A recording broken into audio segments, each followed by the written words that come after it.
Yo, what is up guys? Fugo Sports back with a review on Axis Football 2024. This is their ninth game in the series ever since starting back in 2015, and year in and year out, it seems that this game is just getting better and better.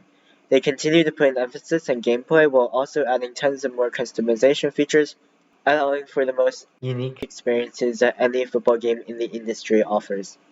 I will link a full document in the description down below that lists everything that this game has to offer. There's just simply way too much for me to cover in one video. It always impresses me how much Axis listens to their community, and they are so active on Twitter and on Discord, listening to comments and concerns and trying to improve their game based on customer feedback, something that Madden and EA Sports lacks severely. As far as gameplay goes, I posted a full game gameplay showcase between Tennessee and Kansas City. That was my most recent video, excluding this one, so be sure to watch that to see all the changes and improvements that they've made.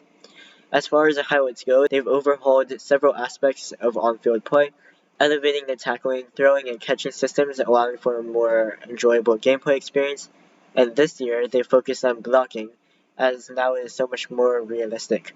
Pockets will naturally form, allowing the quarterback space to step up and find receivers. Throwing and running lanes also organically form now, leading to much more dynamic gameplay that better simulates real football. Also, there are now designated plays for quarterback runs. On defense, there are over 25 new formations and over 100 new defensive plays.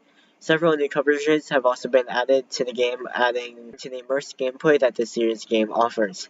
There are also UI and play analytic updates. The game will automatically track which plays have been successful for you, and that will help you with play calling and determining which formations are most successful for you. As mentioned previously, there has also been a UI overhaul, which is most distinct with the new score bug. It's now larger and easier to read. Also, as immediately following the end of each play, a pop-up will show the number of yards gained or lost on that play. There will also be a new graphic near the start of each game showing the starters for both teams on both sides of the ball, along with each player's rating. I think that new starting lineup feature looks pretty solid. A new feature is that you can resume a match already in progress, so if your power shuts down, the game crashes, or you have like a personal emergency, whatever the case may be, now the game will save automatically after every quarter that is played. That's such a nice feature to have because in past years you would have to replay every game that you would have to exit out of. So it works in franchise mode and in exhibition mode. I know on the screen it looks like it's grayed out, but that's just because I don't have a game that's saved right now that needs to be resumed.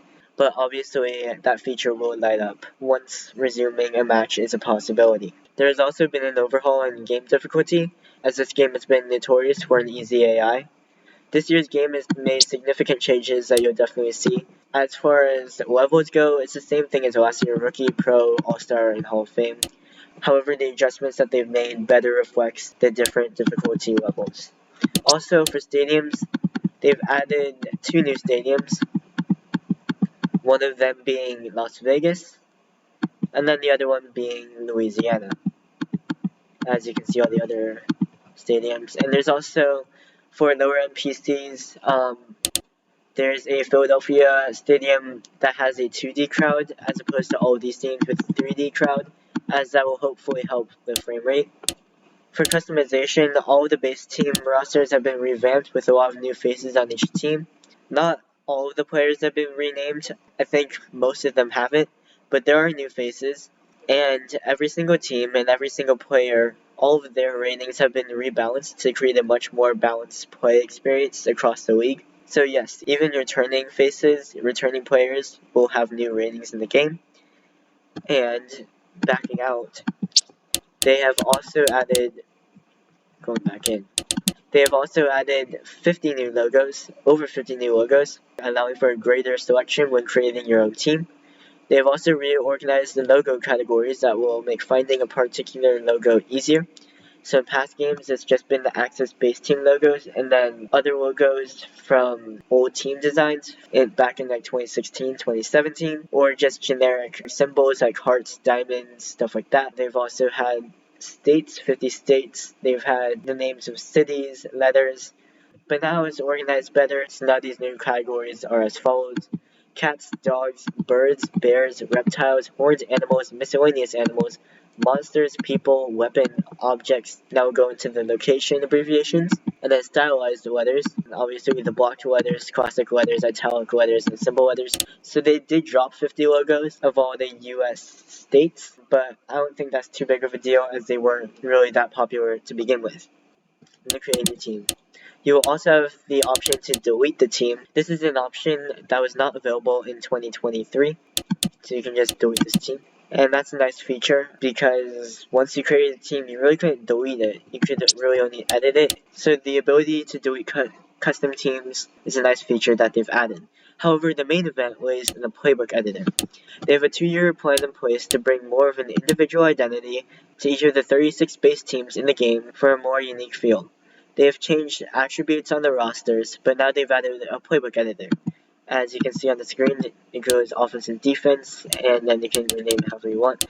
This new playbook editor allows for complete customization over which plays appear in a team's playbook.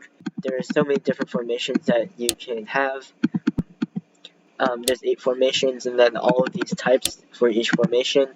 And you can go on, select which plays that you want for your custom team. Users can create, delete, edit, copy, and export an unlimited number of playbooks. Note that this export feature is only available for PC users. Anyways, I think all of this is a really cool feature. There's so many different plays now, allowing for an endless amount of options. In next year's game, they will have a play editor where users can design their own plays that they can use in-game. And then, last but not least, the franchise mode, which has been a staple and has been the game's strength throughout its entire history. First off, there will be new league setup options, offering greater flexibility for custom leagues. Obviously, there's the traditional NFL American style setup with conferences and divisions.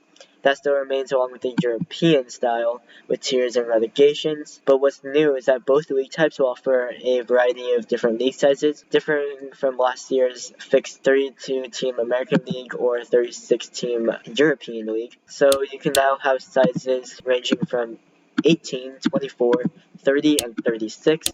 For American League, 32, 34, 16, and 8. So there's tons of more options now.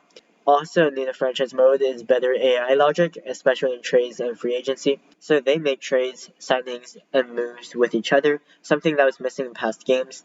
Also, you can now receive trade requests from other teams.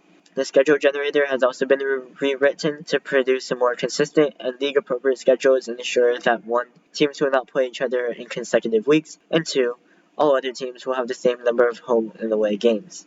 So in conclusion, there has been a ton of new features that the game has to offer. I'm excited to share this with you. And again, a full feature list will be linked in the description down below, but these are just the highlights, so be sure to check out that document.